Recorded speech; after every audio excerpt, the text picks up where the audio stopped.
ఓం శ్రీ సచిదానంద సమర్థ సద్గురు సాయినాథ్ మహారాజ్ కి, సాయినాథ్ మహారాజ్ కి, సాయినాథ్ మహారాజ్ కి.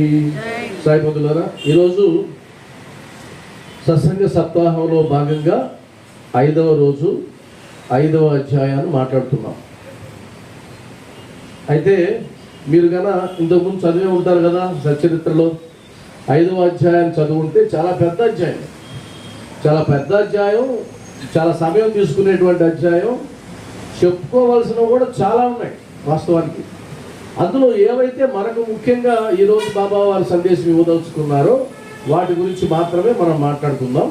మిగిలినటువంటి దాన్ని మీరు ఇంటికాడ సాధన చేసి చదువుకోవచ్చు. ఎందుకంటే ఏదైనా సరే సాధన మీదనే వస్తుంది, అంతే కదా. సాధనమున పనులు సమకూరు ధరలోన. ఏదైనా సాధన చేయకుండా ఏం రాదు. బాబావారితో మాట్లాడాలన్నా, బాబావారి దర్శనాన్ని పొందాలన్నా, బాబావారి అనుగ్రహాన్ని పొందాలన్నా సాధన అనేది ఉంటుంది. సాధన లేకపోతే ఏమవుతుందంటే ఆ మామిడి పూత రాలినట్టు బాబావారు చెప్పాడు కదా, ఆ మామిడి పూత రాలినట్టు రాలిపోతూ ఉంటాం. మధ్యలో చాలామంది రాలిపోతుంటారు.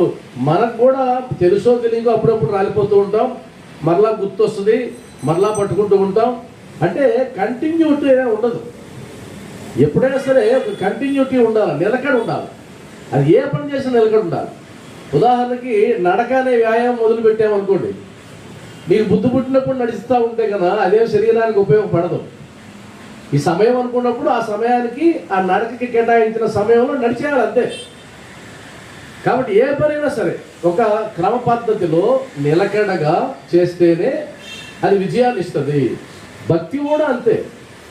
భక్తి కూడా నేను ఒక సాధన చేయాలనుకున్నాను, ఒక పారాయణ చేయాలనుకున్నాను అంటే ఆ సమయంలో అది అయిపోవాలి. దాన్నే నిబద్ధత అంటాం మనం. నిబద్ధత, నిలకడ లేకుండా భగవంతుని అనుగ్రహం అంత శీఘ్రంగా వచ్చే అవకాశం లేదు. ఎందుకంటే అది పెద్ద కాంపిటీషన్. కోట్లాది మంది భక్తులు, ఇప్పుడు కోట్లాది మంది భక్తులని ఆయన అనుగ్రహించే శక్తి ఆయనకు ఉన్నప్పటికీ కూడా ప్రాధాన్యత అనేది ఒకటి ఉంటుంది కదా. ఆ ప్రాధాన్యత క్రమంలో వెళ్ళాల్సిందే. ఉదాహరణకి భగవద్ దర్శనానికి పోవాలంటే ఇప్పుడు తిరుమల వెంకటేశ్వర స్వామికి పోయినామనుకోండి, అందరూ ఒకే సమయంలో ఆ గిరి కాడ నుంచి బయలుదేరాలనుకుందాం. అటు చెక్ పోస్ట్ ఉంది కదా మనకు, తిరుమలకి వెళ్ళేదానికి చెక్ పోస్ట్ ఉంది. ఆ చెక్ పోస్ట్ కాడ నుంచి బయలుదేరారు. కొంతమంది బస్సులో బయలుదేరినారు, కొంతమంది సొంత వెహికల్స్లో బయలుదేరినారు. అందరూ చేరుకున్నారు అనుకుందాం. రోజుకి 1,00,000 మంది చేరుకున్నారు తిరుమలకి. రోజుకి 1,00,000 మంది చేరుకున్నారు. ఈ 1,00,000 మంది చేరుకున్న సంగతి వెంకటేశ్వర స్వామికి తెలుసా తెలీదా? చేరుకునే సంగతి ఏంటి, ఇంటికాడి నుంచి బయలుదేరిన సంగతే తెలుసు కదా. ఆయన దగ్గరకు వస్తున్నారని, వాడు బయలుదేరినాడు వస్తున్నాడు అని తెలుసు కదా. ఇప్పుడు ఆ 1,00,000 మందిలో ఎవరికి దర్శనం ఇవ్వాలి ముందు? ఇప్పుడు వెంకటేశ్వర స్వామి పెద్ద సమస్య. ఎవరికి దర్శనం ఇవ్వాలి ముందు అంటే, ఒకడేమో పిల్ల పాప అందరిని తీసుకొని లగేజ్ తీసుకొని పాపం ఆ ఫ్రీ టికెట్లకు వెళ్తాడు ఉచిత దర్శనానికి. ఆడ ఆకలితో అల్లాడి, పిల్లలతో అల్లాడి దాదాపు 2 రోజుల పాటు క్యూలో ఉంటాడు. ఆయనకేమో తెలుసు, అయ్యో నా బిడ్డ ఉన్నాడు క్యూలో అని. రమ్మంటే రాలేరు. చాలా అడ్డంకులు ఉన్నాయి. గేట్లు వేసేస్తారు. ఈ గేట్లు వేసింది ఎవరు? వెంకటేశ్వర స్వామి మనుషుల, ధర్మకర్తల, టీటీడీ బోర్డా అని మీరు అనుకుంటే, టీటీడీ బోర్డు వేసిందంటే ఎలా అనుకుంటాం? ఆయన సంకల్పం లేకుండా ఏం జరుగుతుంది? ఒకవేళ మనం టీటీడీ బోర్డు అండి అది ఆంక్షలు పెట్టిందండి, ఆంక్షలు పెట్టించింది ఎవరు? వాళ్ళు అనుకుంటే ఎట్లా? ఎందుకంటే ఆయన అనుమతి లేకుండా కొండ మీద జరిగే అవకాశం ఉందా? జరుగుతుందా? లేదు కదా. అంటే అర్థం ఏంటి అంటే, మీరు బాగా ఆలోచించండి.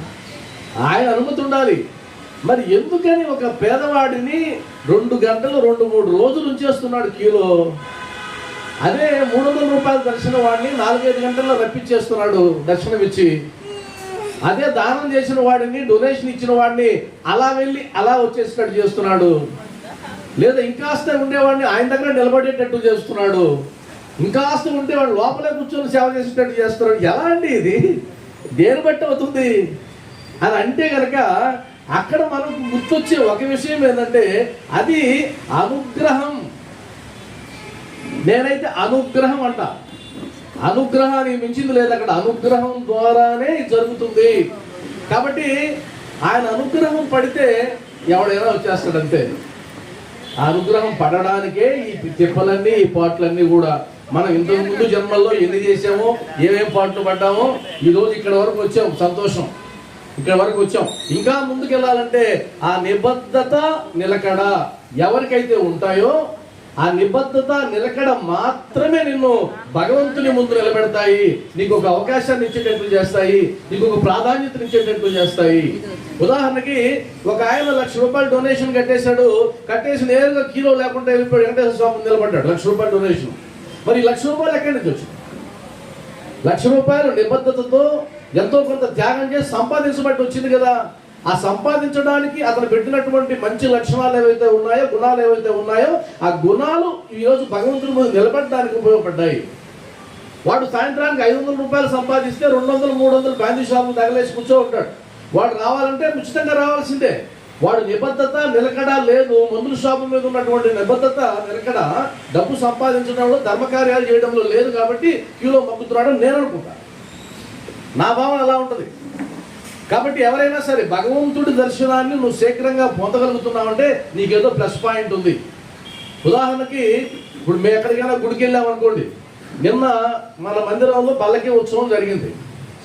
పల్లకీ ఉత్సవంలో పాల్గొనే వాళ్ళందరినీ వరుసగా పిలిచేసి పాల్గొనేటట్టు చేశారా? దానికి ఒక అర్హత ఉంది. ₹250 ఎంతో కట్టాలి కదా. ₹250 కట్టిన వాళ్ళ పేర్లన్నీ పిలిచాడు స్వామి. ఆ ₹250 అనేది అర్హత అమౌంట్.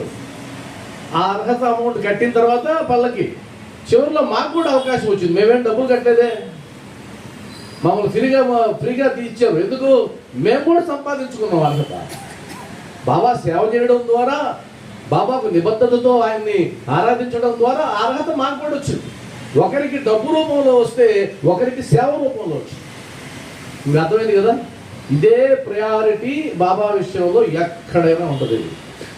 ఈ 2 పదాలు ఇప్పుడు మొదలుపెట్టిందేమో నిబద్ధత, నిలకడ. నీ భక్తిలో నిబద్ధత ఉందా, నిలకడ ఉందా చెక్ చేసుకుంటూ వెళ్ళు. ఉంది అంటే ఏదో ఒక రోజు నీకు అనుగ్రహ రూపం వస్తుంది. అండ్ నిజంగా నువ్వు మర్చిపోయినా భుజం తట్టి చెప్తాడు, అరే నువ్వు నిబద్ధతతో ఉన్నావు కాబట్టి నీకు ఈ వరం. ఆ నిలకడ ఎందుకు అంటే నువ్వు ఆయన నమ్మాలి, విశ్వసించాలి. ఎలా నమ్మాలంటే దృఢంగా నమ్మాలి. పరమశివుడిని అందరూ కొలిచారు, కానీ మార్కండేయుడు కొలిచి విడిచిపెట్టలా. పట్టుకున్నాడంతే శివలింగాన్ని గట్టిగా, వదలలా. ఇంకా యమధర్మరాజు ఎన్ని ప్రణాగాలు చేసినా వదలలా, పట్టుకున్నాడు. ఆ పట్టుకోవడం అనేది నాకు కావాలి, నిబద్ధత, నిలకడ. ఈ 2 చూస్తే అర్థమవుతుంది. కాబట్టి సాయి బంధువులారా, ఈరోజు శ్రీ సాయి సచ్చరిత్ర 5వ అధ్యాయంలో చాలా శీర్షికలు ఉన్నాయి. మనం క్లుప్తంగా వెళ్దాం, టైం లేదు కాబట్టి, తక్కువ ఉంది కాబట్టి. మొట్టమొదట బాబావారి చరిత్రలో మొట్టమొదటి లీల ఏంటి అన్న మిమ్మల్ని అడిగితే, ఆయన ఎన్నో లీలలు చూపించాడు, ఎన్నో మహత్యాలు చూపించాడు, ఎన్నో చమత్కారాలు చూపించాడు. కానీ మొట్టమొదట ఎవరికి చూపించాడు? ఆ మొట్టమొదటి లీలను చూపించడానికి ఎవరిని ఎంచుకున్నాడు? ఇది చాలా ప్రాధాన్యం. ఎవరిని ఎంచుకున్నాడు? చాంద్ పాటిల్ అనేటువంటి ఒక భక్తుని ఎంచుకున్నాడు. మీకు ఆ కథ అంతా తెలుసు. చాంద్ పాటిల్ అనేటువంటి వ్యక్తి గుర్రం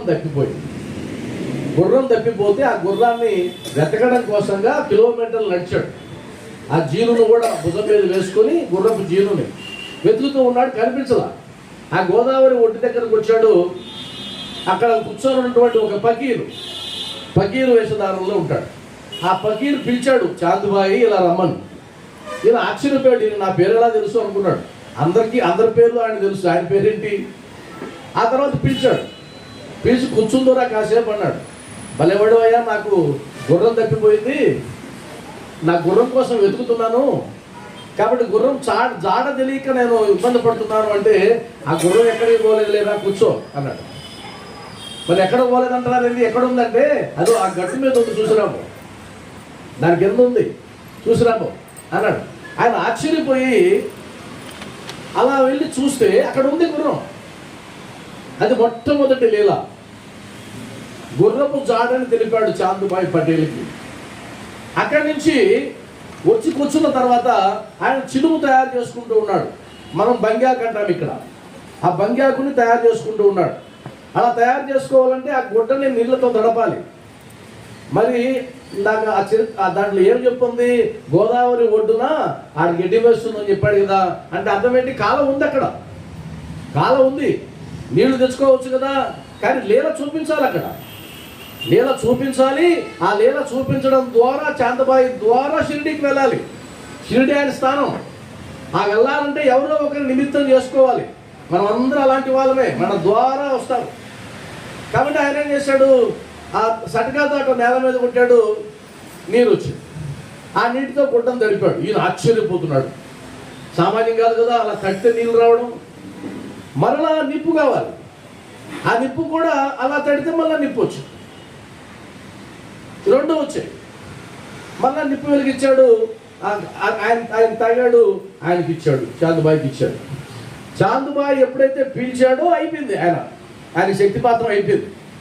ఆ తర్వాత ఇలాంటి గొప్ప మహనీయుడు, ఇలాంటి ఔలియా మా ఇంటికి వస్తే నాకు మేలు జరుగుతుంది అనేటువంటి భావనని కలిగించాడు. అలా కలిగించడానికి చేసినటువంటిదే ఇదంతా. ఎందుకంటే షిరిడీలో అన్ని సంవత్సరాలు బాబా వారు దేహంతో ఉన్నారు కదా. ఏ సందర్భంలో కూడా నిప్పు కోసం సటకాతో కొట్టలేదు, నీటి కోసం సటకాతో కొట్టలేదు. మరి అప్పుడు మాత్రమే ఎందుకు చేశాడు? అది ఒక ప్రయోజనం కోసమే ఆ లీల జరిగింది.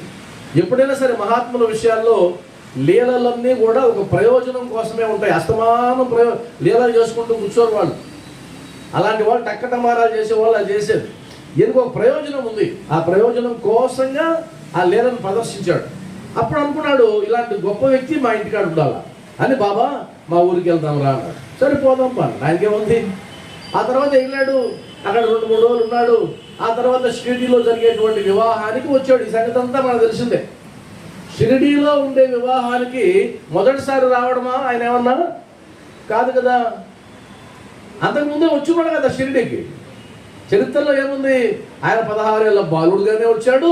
వేప చెట్టు దగ్గర కూర్చున్నాడు. చోప్దార్ తల్లి వాంగ్మూలం ఇచ్చింది, ఆయన గురుస్థానాన్ని చూపించింది. ఇదంతా ఉంది కదా. మరి షిరిడీకి చాంద్బాయి పటేల్ వివాహానికి వచ్చింది ఎన్నోసారి. మొదటిసారి ఎలా ఉంది? చరిత్ర ఫాలో అవుతున్నారు కదా మీరు. మొదటిసారి వెళ్ళే అవకాశం లేదు, అది రెండోసారి వస్తున్నాడు. మరి 4 ఏళ్ళు ఎక్కడ ఉన్నాడో తెలియదు. 16 ఏళ్ళ తర్వాత 20-22 సంవత్సరాల వయసులో మళ్ళీ ఆయన షిరిడీకి అడుగుపెట్టాడు.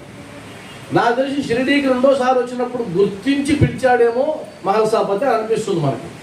గుర్తించాడు కదా. అన్ని రోజులు షిరిడీలో ఉన్నవాడు గుర్తించకుండా ఎలా ఉంటాడు? ఇది ఒక పెద్ద మిస్టరీ లాగా ఉంటుంది. ఎందుకంటే కదా 16 సంవత్సరాల బాలుడుగా ఉన్నప్పుడు చోప్దార్ తల్లికి చెప్పినటువంటి ఆ వాంగ్మూలం ప్రకారం ఖండోబాకి వాలినటువంటి గను ఏం చెప్పింది? అయ్యా అక్కడ ఒక భూగ్రహం ఉంది, అక్కడ తవ్వండి అని చెప్పారు. పూనకం వచ్చి ఖండోబా దేవత ఆడ తోవితే ఏముంది, లోపల భూగృహం ఉంది, లోపల జ్యోతులు వెలుగుతూ ఉన్నాయి, ఇది నా గురుస్థానం అన్నాడు.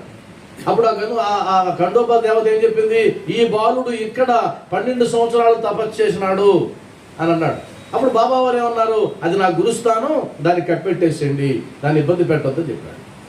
అంటే షిరిడీలో 12 సంవత్సరాలు తపస్సు చేయాలి అంటే కన్నా ఆయన ఎన్ని సంవత్సరాలు అప్పుడు షిరిడీలో ఉండాలి? 4 ఏళ్ళప్పుడు వచ్చి ఉండాలి. 4 ఏళ్ళప్పుడు షిరిడీలో ఆ భూగృహంలో ఆయన ఉంటే ఎక్కడి నుంచి వచ్చినట్టు? ఎలా సాధ్యమవుతుంది? షిరిడీ ప్రజలకు తెలియకుండా ఒక 4 ఏళ్ళ బాలుడు ఆ గృహంలోకి వెళ్ళి ఆ జ్యోతులు వెలిగించి 12 సంవత్సరాలు ధ్యానం చేయడం, అది జరిగేదనా? ఎలా సంభవం అది? దీనంతా ఆలోచించే ఈ అధ్యాయంలోనే ఒక పేరు పెట్టారు, బాబా అయోని సంభవుడు అని పెట్టారు. ఈ అధ్యాయంలో ఒక తల్లికి తండ్రికి జన్మించిన వాడు కాదు, ఆయన ఒక కారణ పురుషుడు అని తేల్చిపడేశాడు. మనం మస్తిష్కం నమ్మదు. అది ఎలా అండి? అది ఎలా కుదురుతుంది? ఎవరో అమ్మ నాన్న ఉంటారు, ఆ పత్రిక గ్రామంలో ఉన్నారు, ఇంకెక్కడో ఉన్నారు, వాళ్ళ అమ్మ ఫలానా కులం, వాళ్ళ నాన్న ఇలా కులం, కాబట్టి ఆయన అక్కడ జన్మించాడు అని చెప్పి కొంతమంది పుట్టినరోజులు కూడా చేస్తారు కదా. ఆయనకి పుట్టినరోజులు కూడా చేసేస్తారు. కానీ సచరిత్ర ప్రమాణంగా ఈ 5వ అధ్యాయంలో ఉన్నది ఏంటంటే బాబా అయోని సంభవుడు అని ఉంది. అదైనా ఉండాలి, లేదంటే ఆయన చెప్పినటువంటిది గత జన్మల తాలూకు చరిత్ర అయినా ఉండాలి. అది ఇప్పటిది అయి ఉండకూడదు. మరి ఇప్పటిది అయి ఉండకూడదు అంటే కనుక వీళ్ళు భూగృహాన్ని తొలగించినప్పుడు జ్యోతులు ఎలా వెలుగుతున్నాయి? భూగ్రహంలో జ్యోతులు ఎలా వెలుగుతాయి? ఎవరో ఒకరు వెలిగించాలి కదా. 12 సంవత్సరాల పాటు గాలి చొరబడినటువంటి ఆ స్థలంలో ఎలా వెలుగుతాయి?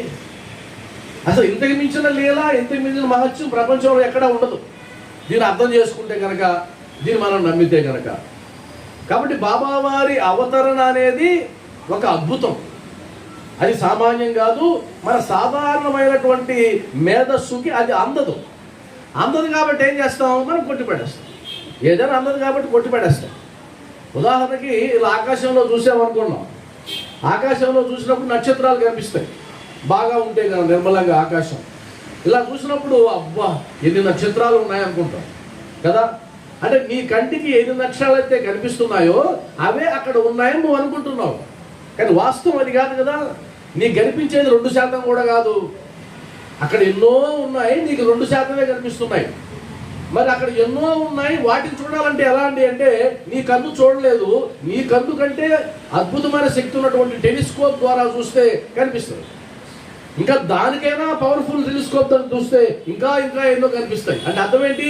నీ కంటి యొక్క పవర్ పెరిగే కొద్దీ అక్కడ ఉన్న వాస్తవం నీకు కనిపిస్తుంది. ఇప్పుడు ఉండేటువంటి పవర్ కనిపించదు.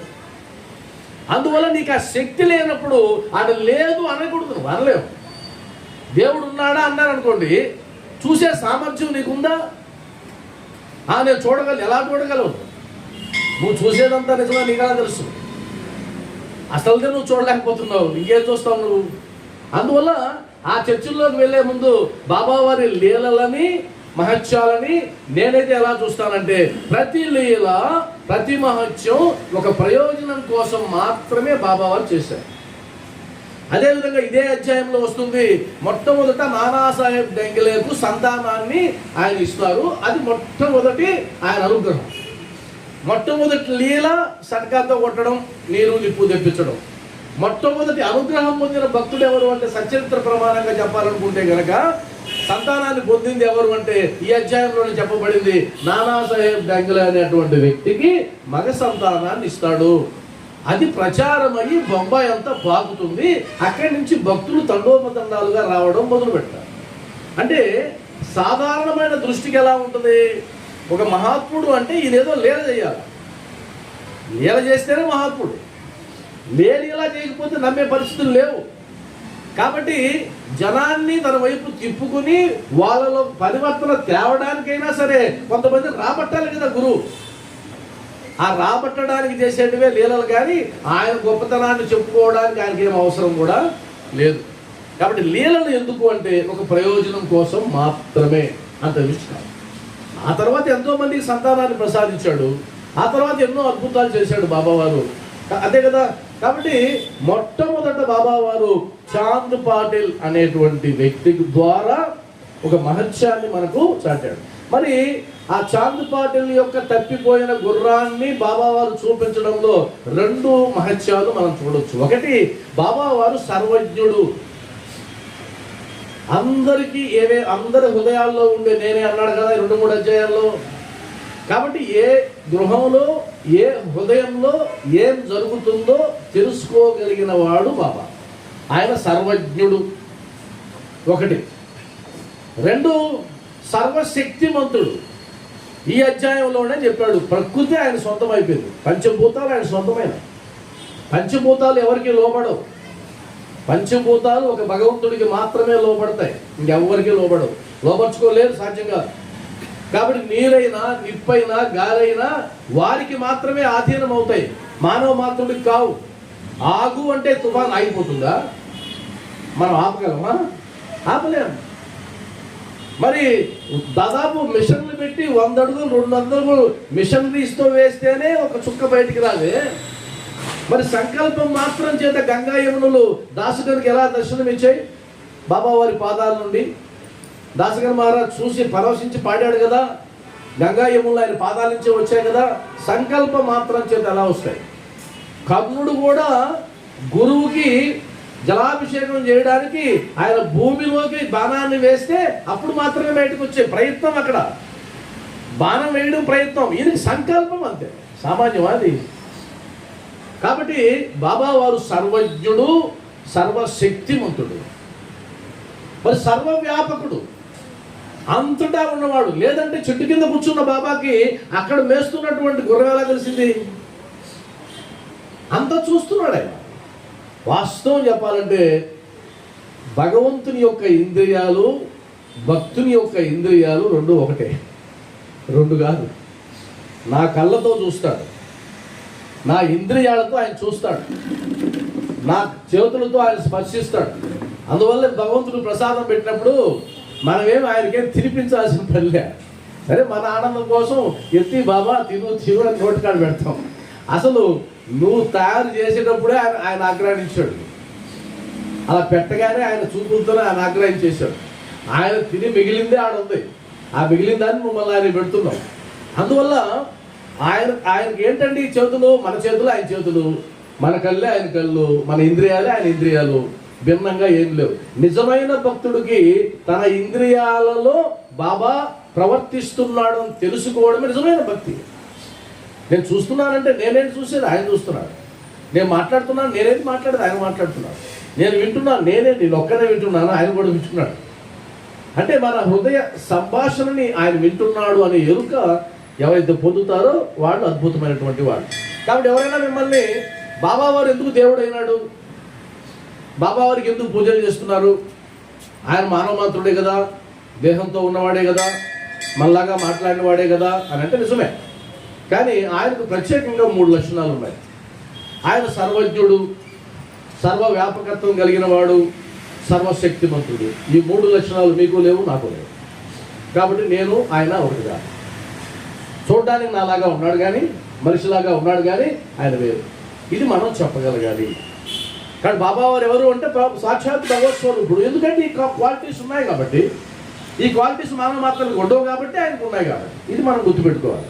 తర్వాత అధ్యాయంలో ఇంకొక ప్రస్తావన ఏం తీసుకొచ్చిందంటే, షిరిడీకి బాబావారు ఒక్కరే కాదు యోగులు వెళ్ళింది. బాబావారు వెళ్ళక ముందే 10-12 సంవత్సరాలకు ముందు దేవీదాస్ అనేటువంటి ఒక గురువు ఉన్నాడు అక్కడ. ఆ తర్వాత బాబావారు వెళ్ళినప్పుడు జానకీదాస్ అనేటువంటి ఒక గురువు ఉన్నాడు. ఇంకా ఆయన గంగగీర్ మహాబాబా అనే ఒక ఆయన ఉన్నాడు, గంగగీర్ బాబా. వాళ్ళందరూ కూడా మహాత్ములే. అంటే బాబావారు షిరిడీకి వెళ్ళిన తర్వాతనే షిరిడీ పుణ్యక్షేత్రం అయింది. అంటే ఆ షిరిడీకి ఒక భగవత్ స్వరూపాలైనటువంటి గురువులని ఆకర్షించేటువంటి శక్తి ఉంది కాబట్టి అది పునీతమైంది. బాబా అక్కడికి రావడానికి బాబా గొప్పతనమా, షిరిడీ నేల గొప్పతనమా అంటే షిరిడీ నేలే గొప్పతనం, ఆ భూమి చేసుకున్న పుణ్యమే గొప్పతనం, అంతే, అందుకు మించి కాదు. మీరు చరిత్రలో కూడా చూడండి, పరిగెత్తుకుంటూ వెళ్ళేటువంటి కుక్క ఒక దగ్గర ఆగి ఎదురు తిరుగుతుంది.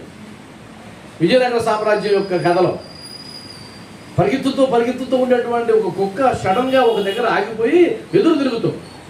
అప్పుడు అంటాడు ఆయన మంత్రి, ఇది స్థలం, దీనికి ఆ పవర్ ఉంది కాబట్టి ఇక్కడ మన సామ్రాజ్యాన్ని నిర్మించాలంట. ఆ గడ్డ యొక్క గొప్పతనం.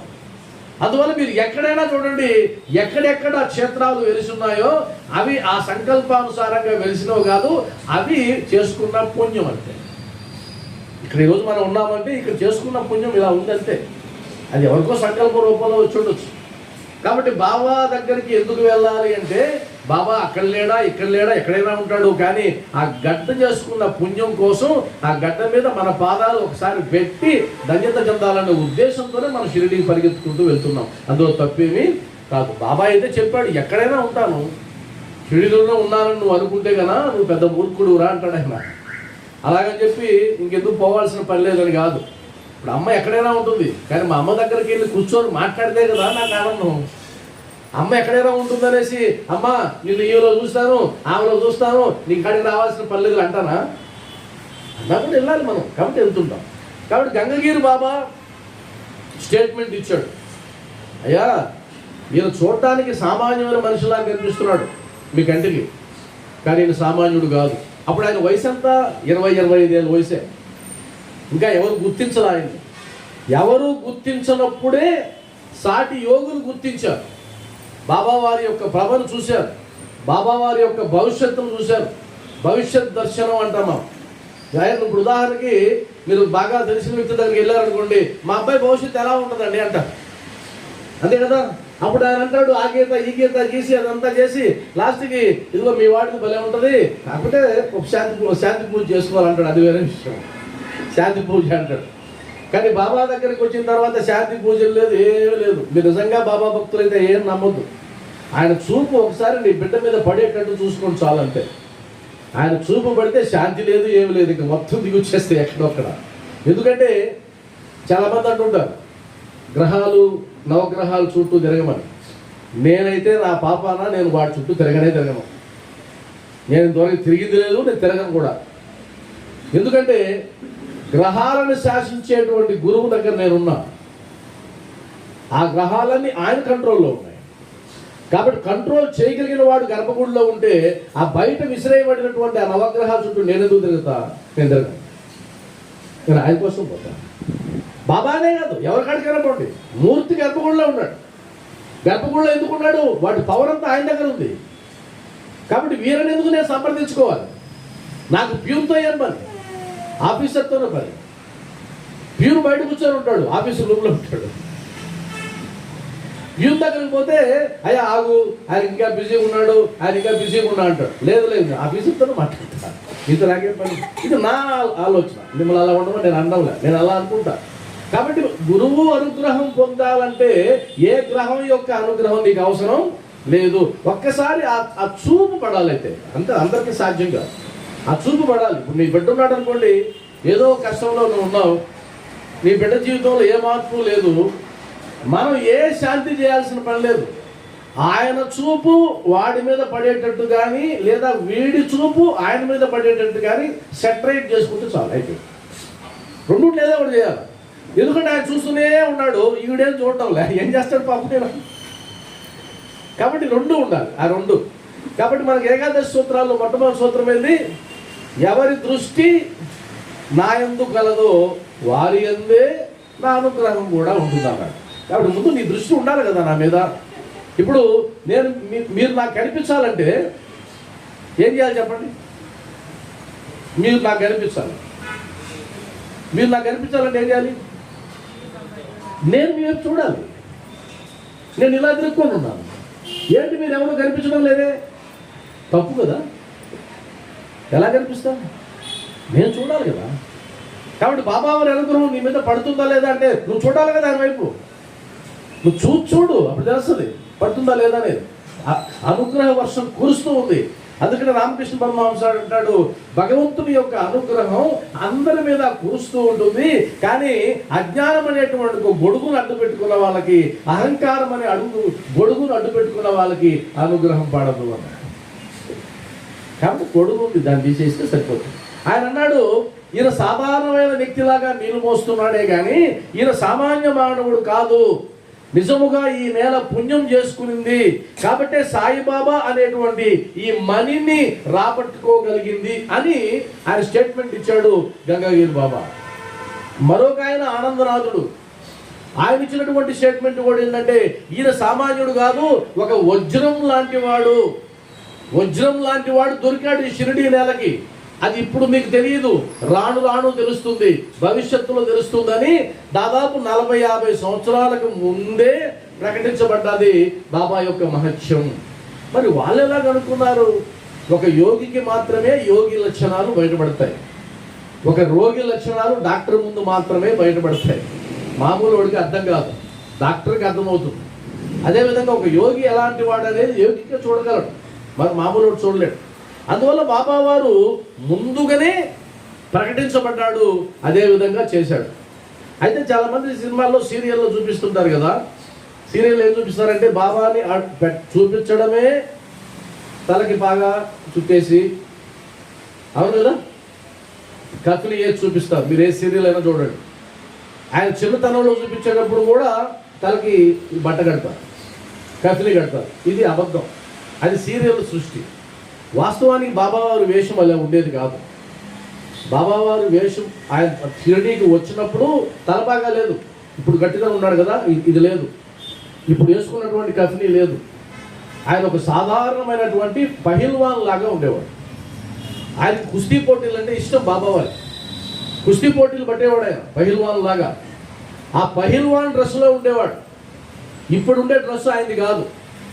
ఇప్పుడు ఉన్నటువంటి ఈ డ్రెస్సులో, ఈ వేషంలో బాబావారు కనిపించడానికి ఒక కారణం ఉంది. ఒక భక్తుడు ఉన్నాడు కారణం. ఆ భక్తుడి పేరు మొహియుద్దీన్ తంబోలి.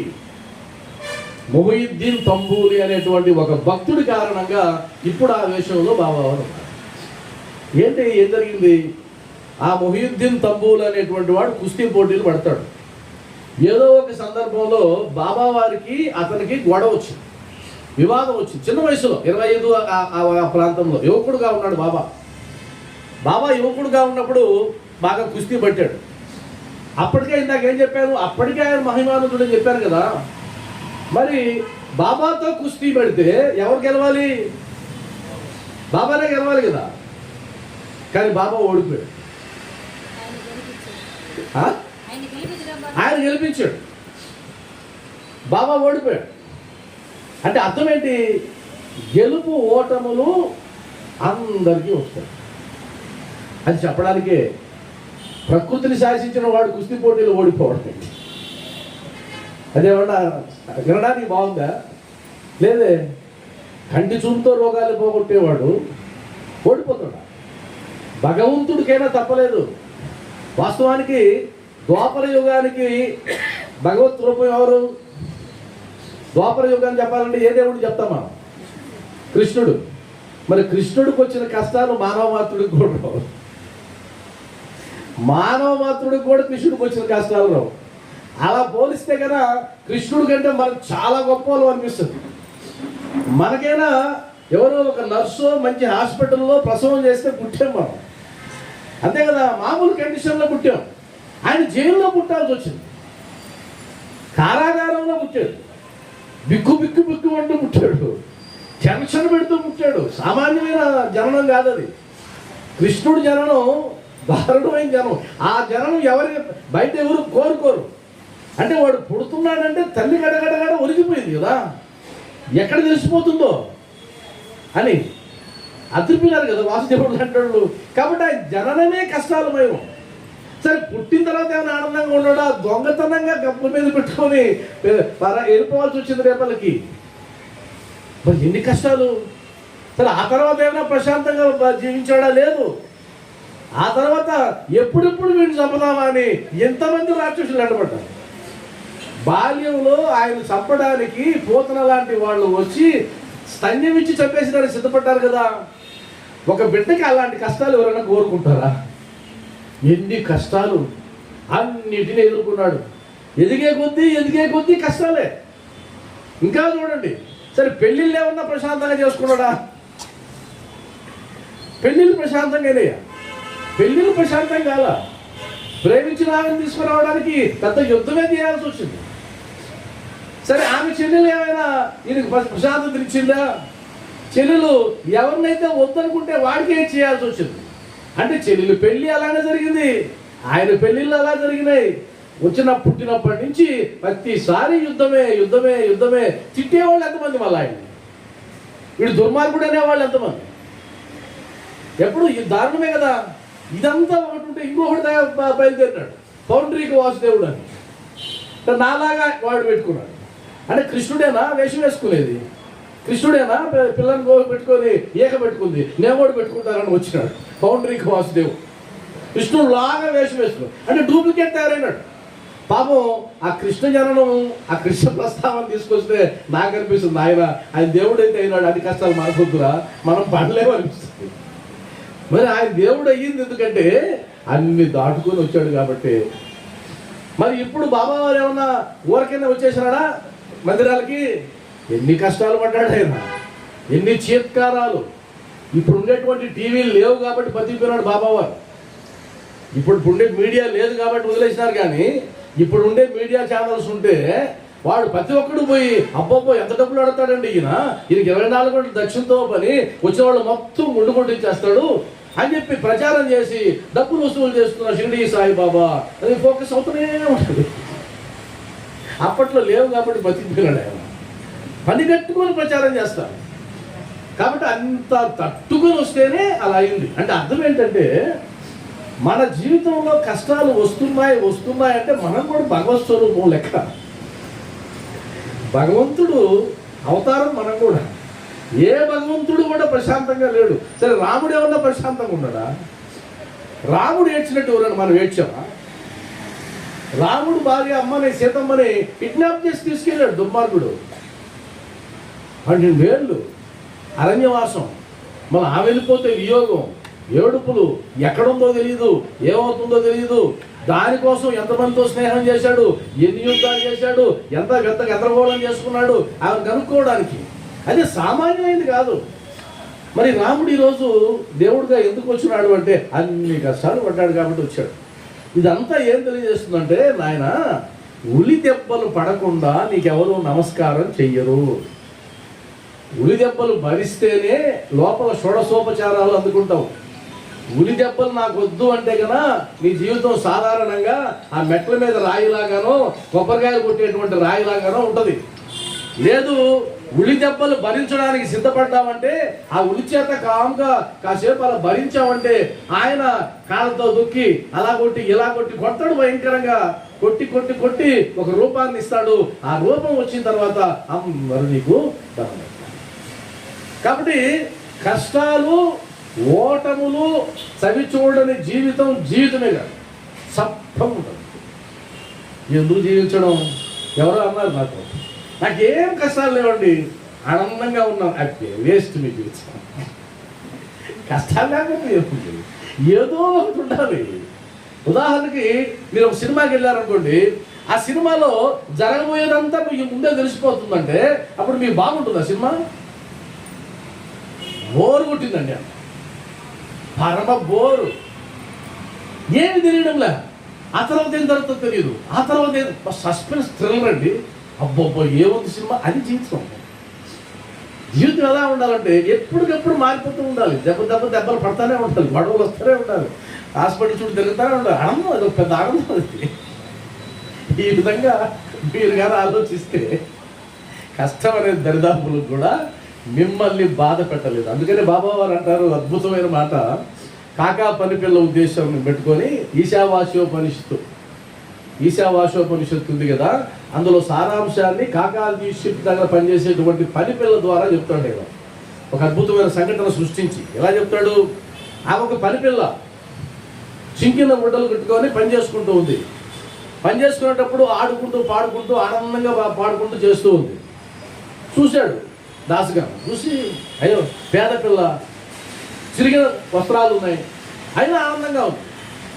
ఆ తర్వాత ఆయనకి జాలి కలిగి ఆ పక్కన ఉన్నటువంటి ఒక భక్తుడికి చెప్పి, అయ్యా ఆ అమ్మాయికి ఒక మంచి చీర కొని పెట్టకూడదా అన్నాడు. ఆయన ఒక పక్క రోజు మంచి చీర కొని పెట్టాడు. ఆ పని పిల్ల పక్క రోజు కొత్త చీర కట్టుకొచ్చింది.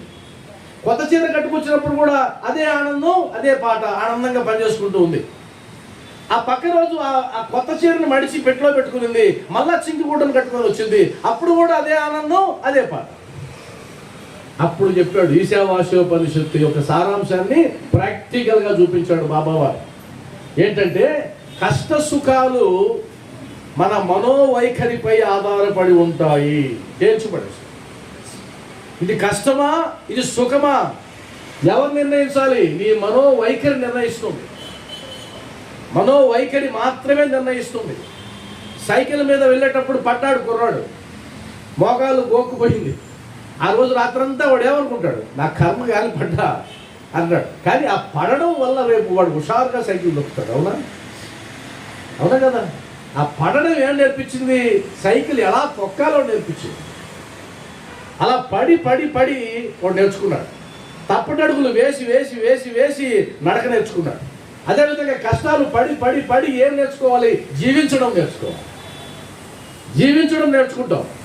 ఒక స్థాయి వచ్చేసరికి ఏ కష్టం నిన్ను ఏమీ తెలియనటువంటి స్థితిలో కష్టం నీ ముందు ఓడిపోతుంది, సలాం కొడుతుంది, నీ జోలికి నేను రానట్టు. అప్పుడు వచ్చేదాన్నే సచ్చిదానందం అంటారు. సచ్చిదానందం ఆ స్థాయికి నేను తీసుకెళ్తాను. అది బాబావారి ప్లాన్, ప్రణాళిక. అందువల్ల ఎవరికైనా కష్టాలు వస్తున్నాయంటే బాబావారి అనుగ్రహం మీ మీద పడింది అంటే ఫిక్స్ అయిపోయింది. ఎందుకంటే మిమ్మల్ని ఆయన రాటు తేల్చాలని నిర్ణయించుకున్నాడు. నీ చుట్టూ పోరుకుపోయినటువంటి ఆ కర్మ రాశిని కరిగించడానికి సిద్ధపడ్డాడు. కాబట్టే ఆయన నీ కష్టాలు పెడుతున్నాడు. ఇలా ఉండాలి. అలాంటి మనోవైఖరితో మీరు ఉండాలి. ఇప్పుడు దీనివల్ల ఏమైంది? బాబా వారికే ఓటమి తప్పలేదే. అక్కడ కదా మనం మొదలు పెట్టాం ఇదంతా. బాబా వారికే ఓటమి తప్పలేదు, మనమెంత అని అనుకొని అప్పటి నుంచి ఆయన మార్చుకున్నాడు తనను తాను. ఎలా మార్చుకున్నాడంటే బాబాకి విరక్తి కలిగింది. అది నటన అంటామా నిజమంటామా అది వేరే సంగతి. విరక్తి కలిగి ఆయన ధరించేటువంటి దుస్తుల రీతిని, ఆయన నివసించేటువంటి పద్ధతిని మొత్తాన్ని మార్చేసుకున్నాడు. అందులో మొట్టమొదటిది ఏంటంటే కఫ్ని ధరించాడు, నెత్తిన గుడ్డ కట్టుకున్నాడు. అది అప్పటి నుంచి మొదలైంది, చిన్నప్పటి నుంచి లేదు. కుస్తీ పోటీలో ఓడినప్పటి నుంచి మొదలైంది. ఆ తర్వాత ఆయన ఇక్కడ చింకి గుడ్డలతో జీవించాలనేటువంటి వైరాగ్య భావన అక్కడి నుంచి వచ్చింది. వైరాగ్య భావన వచ్చేసి నేల మీదే పడుకోవాలి అని అనడం. ఇంకా గొప్ప మాట అన్నాడు బాబా. ఇది అర్థం చేసుకోవడం చాలా కష్టం. రాజ్యభోగము కంటే దారిద్ర్యమే మేలు అన్నాడు. ఇది ఎక్కడికి గొడవ? రాజ్యభోగము కంటే దారిద్ర్యం మేలా? పేదరికం మేలా? ఎలా అవుతుంది పేదరికం మేలు? కాసేపు ఫ్యాన్ లేకపోతే ఇసురుకుంటున్నావే. కాసేపు చూడండి ఎంత అప్సోపాలు పడుతున్నారు కొంతమంది. కిట్ అంటారు. కాసేపు గాలి రాలా. మరి కష్టం ఎవరు కోరుకుంటారు? కష్టం కోరుకుంటారా? పేదరికం కోరుకుంటారా? వస్తువులు కోరుకుంటారా? నిరుద్యోగాన్ని కోరుకుంటారా? అనారోగ్యాన్ని కోరుకుంటారా? మరి ఈయనేంటి ఇలా అంటున్నాడే? విచిత్రంగా ఉంది ఇది. అంటే రాజ్యభోగం కంటే పేదరికం మేలంటాడు. అంటూ ఏమన్నాడు? వాడే నాకు ఆప్తమిత్రుడు అంటాడు. వాడే నాకు అత్యంత ఆప్తుడు. ఇది మనకు అర్థం కావాలంటే కుంతీదేవి ప్రార్థన అర్థం కావాలి. కుంతీదేవి ఏం కోరుకుంటుంది? శ్రీకృష్ణ భగవానుని. ఆయన సుఖాలు కోరుకోలా. శ్రీకృష్ణ నాకు కష్టాలు ప్రసాదించు అనింది. ఇదే సేమ్ ఫిలాసఫీ. ఎందుకంటే కష్టం వస్తే కానీ నువ్వు నాకు గుర్తురావు.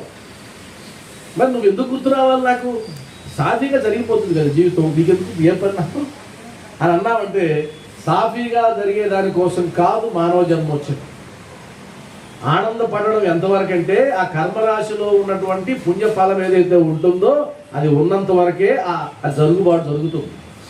అది తప్పిపోయిన తర్వాత వచ్చేటువంటి రోగాలు వస్తువులు అసామాన్యంగా ఉండవు. నీకు ఆర్థికంగా అద్భుతంగా ఉన్నావు, ఆర్థిక కష్టాలు ఏమి లేవు, బ్రహ్మాండంగా చూసుకునే పిల్లలు ఉన్నారు, తినే చచ్చిపోయేంత వరకు ఆస్తులు ఉన్నాయి, కరగని ఆస్తులు ఉన్నాయి. ఆరోగ్యం తీసిపడేశాడు అనుకుందాం, ఏం చేస్తావు? బ్రహ్మాండంగా ఉన్నావు, ఏం చేసుకో? ఎందుకు పడింది? అంతే కదా. మరి బాగుంది అంటే ఎంతవరకు బాగుంది? ఎప్పటి వరకు బాగుంది? ఎవరు గ్యారెంటీ ఇస్తారు? నీ కర్మరహస్యం నీకు తెలుసా? తెలియదు. కాబట్టి బాగున్నప్పుడే మోకరిల్లు, బాగున్నప్పుడే గుడుల దగ్గర తిరుగు, బాగున్నప్పుడే దర్శనం సమర్పించు, బాగున్నప్పుడే నిన్ను నువ్వు సమర్పించుకో. లేనప్పుడు నువ్వేం చేయలేవు. నువ్వు లేనప్పుడు ఆయన అనుగ్రహం మాత్రమే నీ దిక్కు, ఇంకొక దిక్కు లేదు. నిజమా కదా? ఎంతమంది నాకు తెలిసిన వాళ్ళు లేరు, బ్రహ్మాండంగా ఉన్నాయి ఆస్తులు, తినగలిగే సామర్థ్యం ఉంది, తినే ఆరోగ్యం లేదు. అంతే. డాక్టర్ కాడికి పోతే అంత తిను అంటాడు. ఇంత తినేదానికి సంపాదించింది నేను, కోట్లు సంపాదించి పెడితే నువ్వు కూడా ఇంత తినమంటావే? బాగా తిను అన్నావు, తింటే పోతావు గబుక్కున. కాబట్టి ఏమీ తినలేవు. ప్రశాంతంగా నిద్రపోగలవా? జీవి యొక్క లక్షణాలు ఏంటి? ఆహారం, నిద్ర, మైథునం, భయం. జీవి యొక్క లక్షణాలు. ఆహారం పోయింది, తినలేవు. నాకు పనసకాయ అంటే భలే ఇష్టం, తీసేసాడు దేవుడు, పనసకాయ తినడానికి లేదు. సపోటా భలే ఇష్టం, తీసేసినాడు, తినడానికి లేదు. సీతాఫలం ఎంతో ఇష్టం, తీసేసినాడు, లేదు. అరటిపండు అయితే ఆవుగా తినాలనిపిస్తుంది, తీసేసినాడు. మరి పెరికాడు పారేసినాడు. ఇప్పుడు నీకు ఇష్టమే ఉన్నాయి, తినగలవు, ఏం చేసుకోవు? ఇంతకుముందు నేను కండక్టర్ డ్యూటీలో ఉన్నప్పుడు కండక్టర్గా ఇలా పీలేరు దగ్గరకు పోతే బుట్టలు కొనుక్కొచ్చేవాడిని, సీతాఫలాలు. ఆయన తినేవాడిని. ఇప్పుడు దాన్ని చూస్తేనే ఇతరాలు ఆశ తినలేము. అవునా కదా? అందువల్ల ఈ ఫిలాసఫీని దయచేసి వంట పట్టించుకోండి. ఆ ఫిలాసఫీలో బాబావారు చెప్పింది ఏంటంటే రాజభోగాల కంటే దారిద్ర్యమే మేలంటే ఏమన్నాడంటే ఆయన పేదవారికి భగవంతుడు స్నేహితుడు. పేదవారికి స్నేహితుడు. ఎందుకంటే ఆయన అవసరం వాళ్ళకే కదా పాపం అని. అయితే దానికి కొద్దిగా లోతుకి వెళ్తే ఇంకాస్త మీరు వదిలిపెట్టద్దు దేని కూడా, లోతుకి వెళ్ళిపోతూ ఉండండి. మరి పేదవాళ్ళకి ఆయన స్నేహితుడైతే ఆ పేదవాళ్ళని తీసుకెళ్ళి మెట్ల మీద కూర్చోబెట్టావేందయ్యా బాబా? మెట్ల మీద కూర్చున్న వాళ్ళకంటే పేదవాళ్ళు ఉన్నారా? మరి పేదవాళ్ళను మెట్ల మీద కూర్చొని అమ్మ అమ్మ అమ్మ రూపాయి రూపాయి అంటే ఎట్లా చేసావు? బాగా డబ్బున్న వాళ్ళే కదా కుర్చీలో కూర్చోబెట్టావు, ఇక్కడ స్థిమితంగా ఉన్న వాళ్ళ కుర్చీలో పెట్టావు. కాబట్టి ఇక్కడేమో మమ్మల్ని కూర్చోబెట్టి అక్కడేమో పేదవాళ్ళని కూర్చోబెట్టి నువ్వు స్టేట్మెంట్ ఇస్తే మేము నమ్ముతామా బాబా? అడగండి మీరు. అడిగితే రహస్యాలు చెప్తాడు, ఆధ్యాత్మిక రహస్యాలు చెప్తాడు. ఆధ్యాత్మిక రహస్యాలు అక్కడి నుంచే బయటపడతాయి. ఎందుకంటే అలా ఆలోచిస్తూ ఆలోచిస్తూ ఆలోచిస్తూ వెళ్తేనే, మొదటి అధ్యాయంలో చెప్పాను చూడండి, లోతుకు వెళ్ళే కొద్దీ అమూల్యమైన రత్నాలు మీకు దొరుకుతాయి. ఆలోచిస్తూ వెళ్ళండి. ఆ తర్వాత వైరాగ్య భావన బాబావారి జీవితంలో మార్పుని తీసుకొచ్చింది. మళ్ళీ చెప్పి దాన్ని ముగిస్తా. వైరాగ్య భావన బాబావారి జీవితంలో మార్పుని తీసుకొచ్చింది. ఆ వైరాగ్య భావన మనకు ఎప్పుడు కలిగితే అంత అదృష్టం త్వరగా పట్టినట్టు అర్థం. వైరాగ్యం కలగాల్సిందే. వైరాగ్య భావన లేకుండా ఆధ్యాత్మిక మార్గంలో ఒక్క అడుగు కూడా నువ్వు ముందుకెళ్ళవు. ఇది అశాశ్వతం, ఇది అశాశ్వతం, ఇది అశాశ్వతం అని నువ్వు ఎన్నిసార్లు అనుకుంటే అంత గొప్ప ఆధ్యాత్మిక సాధన. ఇది ఇలానే ఉండదు, ఇది ఇలానే ఉండదు, ఇది ఇలానే ఉండదు, అంతే. మారిపోతూ ఉంటుంది. మొత్తం మారుతూ ఉంది, అన్నీ మారుతూ ఉన్నాయి. కాబట్టి ఇది అశాశ్వతం, ఇది ఇలానే ఉండదు. ఈ మాటలు ఎప్పుడు అనుకుంటూ ఉంటే వైరాగ్యం పుట్టుకొచ్చేస్తుంది. ఆ వైరాగ్యం వస్తేనే మనం ఏదైనా సాధించగలం. ఇందాక ఒక పేరు చెప్పాను కదా, గంగగిరి బాబా అనేసి. ఆయన కూడా బాబాలాగానే వచ్చాడు షిరిడీలో. ఆయన ఒకసారికి ఒక అసిరియన్ వారికి వినిపించింది. ఆయన ఏం వినిపించిందంటే, ఈ దేహాన్ని దమించు, భగవంతుని పాదాలు పట్టుకో అని వినిపిస్తుంది వాయిస్. అప్రయత్నంగా వినిపిస్తూ ఉంది. దేహాన్ని దమించు, బాబా పాదాలు, భగవంతుని పాదాలు పట్టుకో అంటుంది. ఆయన చాలాసేపు విన్నాడు. అది వదిలిపెట్టి పోవడంలే ఆ పిలుపు. అప్పుడు అనుకున్నాడు, వదిలేశాడు. మొత్తం వదిలేసి ఆయన ఒంటరిగా వెళ్ళిపోయి ఒక పెద్ద ఆశ్రమాన్ని పెట్టి ప్రతి సంవత్సరం షిరిడీకి ఒక బృందం వస్తుంది అక్కడి నుంచి. అద్భుతం, గంగగిరి బాబా ఆశ్రమం నుంచి. ఆయన స్టోరీ చాలా మంచి స్టోరీ, చదవండి. అంటే షిరిడీలో ఉన్నటువంటి గంగగిరి బాబాకి అశరీరవాణి ఒక పిలుపు, భగవంతుని పిలుపు తీసుకెళ్ళిపోయాడు. అంటే నీది ఇది కాదు, ఇంకోటి రా తీసుకెళ్ళిపోయి. అలా ఆకాశవాణి పలుకుతుంది అంటాయి కదా, అలా పలుకుతుంది. మీరు గమనిస్తే మీకు తెలియకుండానే ఒక వాయిస్ ఇక్కడ వినిపిస్తూ ఉంటుంది. మీకు తెలియకుండానే అవి వినిపిస్తూ ఉంటుంది. మీకు తెలిసినట్టే ఉంటుంది. మనం నెగ్లెక్ట్ చేస్తాం చాలాసార్లు. ఒక్కోసారి అంటాం, అలా అనిపిస్తూ ఉందండి నాకు, ఇది తెలుస్తూనే ఉంది నాకు అంటూ ఉంటాం. ఇది బాబా వాయిస్ మీకు వినిపిస్తూ ఉంది. అలా వచ్చినప్పుడు మాత్రం జాగ్రత్తగా ఉండండి. తర్వాత ఈ విషయంలో బాబా వారు ఒక అద్భుతమైన ఒక చిన్న సందేశాన్ని ఇచ్చాడు. దాన్ని చెప్తాను. ఆ పారాగ్రాఫ్ అంతా చెప్పడంలే. ఆ చిన్న సందేశం ప్రాక్టికల్గా చేయడానికి బాగుంటుంది మన జీవితంలో. అది ఎవరైనా కానీ చేస్తే ప్రశాంతంగా జీవించవచ్చు. అంటే నిన్న ప్రసంగంలో చెప్పాను, బాబా వారిని అనుసరించాలంటే ఆయన ఏ లక్షణాలతో ఉన్నాడో చెప్పుకున్నాం కదా నిన్న. వాటి కంటిన్యూషన్లో ఇది చెప్పుకోవచ్చు. ఆయన ఏం చేసి, ఆయనకు ఒక ఫిలాసఫీ ఉంది బాబా వారికి. ఇది మనందరికీ వర్తించేది, అందుకని చెప్తున్నా. ఆయన ఏంటంటే, ఎవరితోనూ తమంత తాముగా మాట్లాడేవారు కాదు. ఇది మనం నేర్చుకోవాలి. తమంత తాముగా మాట్లాడారు అంటే అర్థం ఏంటి? సాధ్యమైనంత మౌనంగా ఉంటాడు. సాధన కదా మౌనం. ఆధ్యాత్మికంగా మౌనాన్ని మించిన సాధన ఉందా? అస్సలు లేదు. ఆధ్యాత్మిక సాధనలు ఎన్నైనా చెప్పండి మీరు, ఈ ధ్యానము, యోగము, అది ఏం అన్నిటికంటే అద్భుతమైన సాధన ఏదైనా ఉందంటే మౌనం. మౌనంగా ఉండగలగడం. మౌనంగా కూర్చొని ఆలోచనలు పంపించమని కాదు, వాటిని కూడా కంట్రోల్ చేసి నువ్వు మౌనంగా ఉండగలిగా. నాకు ఒక సాంగ్ తెలుసు. ఆయన అప్పుడప్పుడు మౌన దీక్ష పెడతాడు.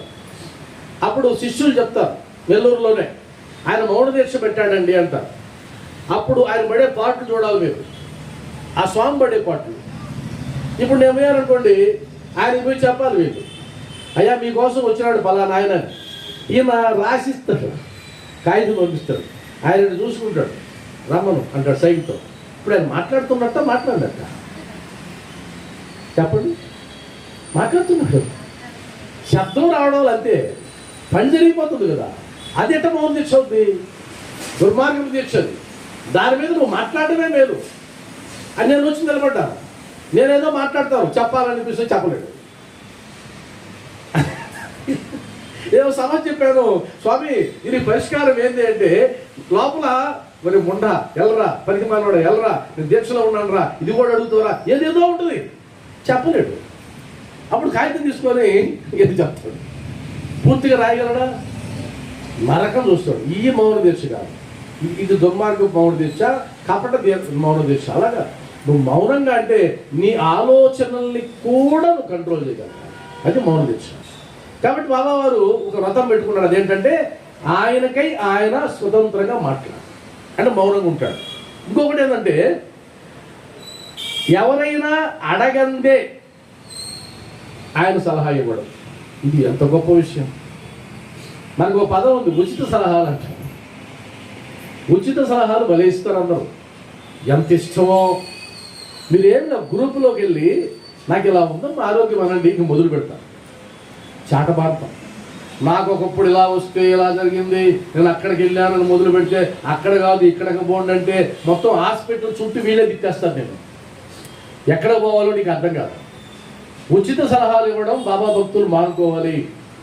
సహాయం అడిగితే ఇవ్వు. ఇది బాబావారి ఫిలాసఫీ, నేను చెప్పింది కాదు. అది మీకు కావాల్సిన సచరిత్రలు చూడండి, యాజ్ ఇట్ ఈస్గా ఉన్నాయి. అందులో ఏమున్నాయంటే వారు ఎవరైనా ఏదైనా అడిగిన దానికి మాత్రమే జవాబిచ్చేవాడు, అడగడం దానికి ఊరుకునేవాడు. ఇది గొప్ప ఫిలాసఫీ, గొప్ప వ్యక్తిత్వ వికాస రహస్యం. అది మీరు ఒకసారి ఫాలో అయ్యి చూడండి. మీ దగ్గర వచ్చి అడిగితే ఇవ్వు, అడగకపోతే తమ్ముడు ఇంతే. దీని వెనక చాలా ఉంటాయి. అదేంటండి, అవసరమైనప్పుడు మనమే చెప్పాలి కదా, ఈ కాలంలో ఇవి పనికిరావు, నీ మనశ్శాంతి పోదు, ఆధ్యాత్మిక సాధనకి ఇబ్బంది, అది ఒకటి గుర్తుపెట్టుకో. ఆ తర్వాత ఈ అధ్యాయంలో వచ్చేది నీళ్లతో నీటిని వెలిగించడం, నీళ్లతో దీపాలని వెలిగించడం. నీళ్లతో దీపాలను వెలిగించడం అన్న లీల బాబా భక్తులు అందరికీ తెలిసిన లీలే. ఆయనకి దీపాలంటే ఇష్టం. వ్యాపారస్తుల దగ్గర నూనె కోసం వెళ్ళేవాడు. ఒకరోజు వాళ్ళందరూ కూడబలుకొని ఈయనకి నూనె ఇవ్వకూడదు అనుకుని ఏం చేస్తాడో చూద్దాం అని దొంగతనంగా చూశారు. అప్పుడు చాలామంది భక్తులు, తెలిసిన భక్తులు కూడా ఉన్నారు, చంద్రాబాయి లాంటి వాళ్ళు కూడా ఉన్నారు అక్కడే. అప్పుడు బాబావారు నీటితో దీపాలని వెలిగించారు.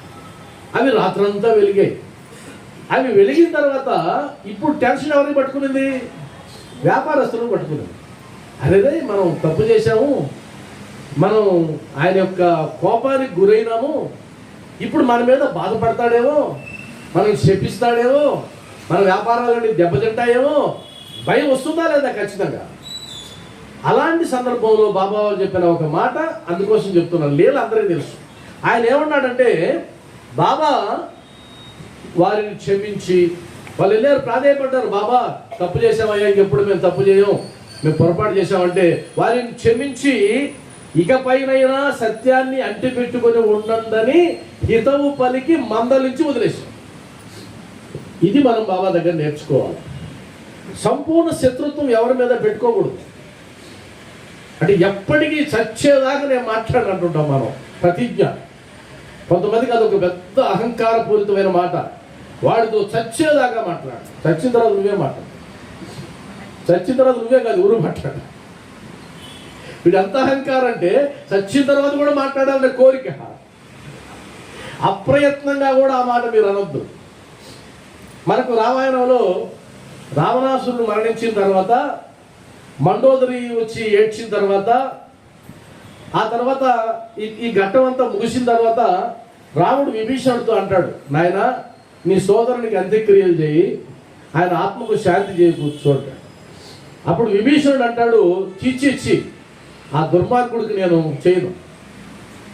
సామాన్యుడు కాదు, దుర్మార్గుడు, సాక్షాత్తు భగవత్ స్వరూపమైన నీతోనే గొడవ దిగాడు. సొంత అన్న కదా రావణాసురుడు, సొంత అన్న, నేను చేయను. వాడు అలానే వదిలేయాలి, ప్రేతాత్మగా మారిపోండి వాడిని అంటాడు. అప్పుడు శ్రీరాముడు అంటాడు, నువ్వు చేయకపోతే నేను చేస్తాను, నువ్వు అంత్యక్రియలు చేయకపోతే, అంతిమ సంస్కారం నిర్వహించకపోతే నేను చేస్తాను. ఎందుకంటే శత్రుత్వం అన్నది ఆ దేహం ఉన్నంత వరకే, దేహం విడిచిన తర్వాత శాశ్వత శత్రుత్వం లేదు. ఎంత గొప్ప నీతి అది! రామాయణం ద్వారా నేర్చుకోవాల్సిన అద్భుతమైన నీతి.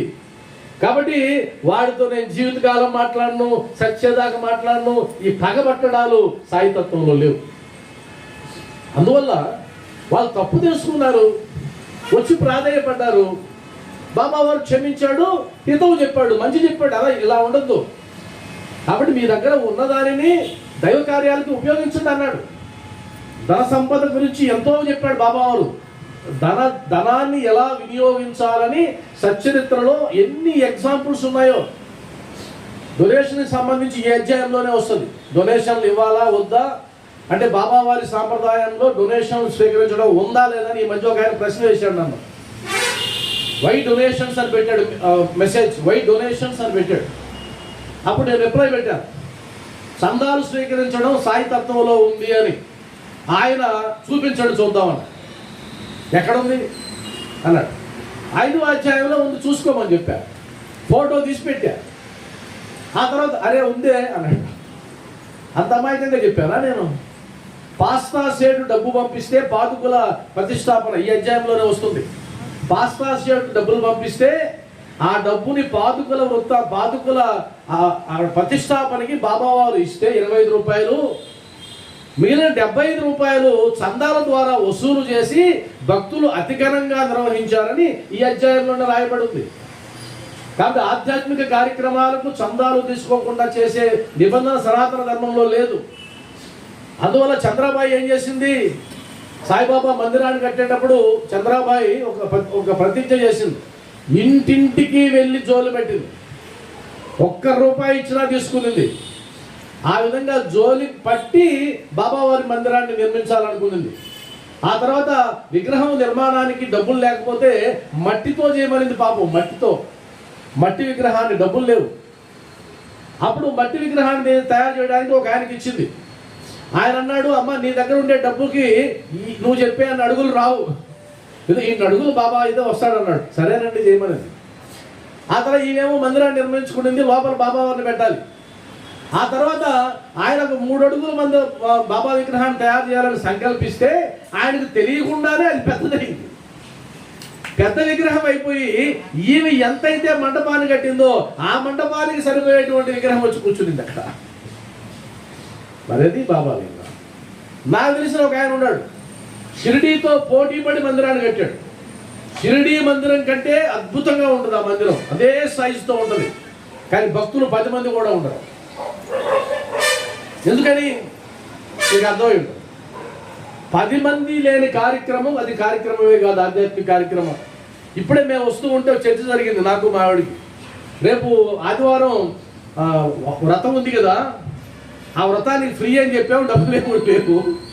మరి ఎలా అంటే ఫ్రీ అని చెప్తే ఫ్రీ. ఇంకా అప్పుడు పని చేద్దాం, అన్నప్రసాదాలు బయట నుంచి క్యాటరింగ్ లేకుండా వచ్చిన వాళ్ళకి ఇద్దాం ఒక పిలుపు, ఎవరికి దోచింది వాళ్ళు చేసుకొస్తారు.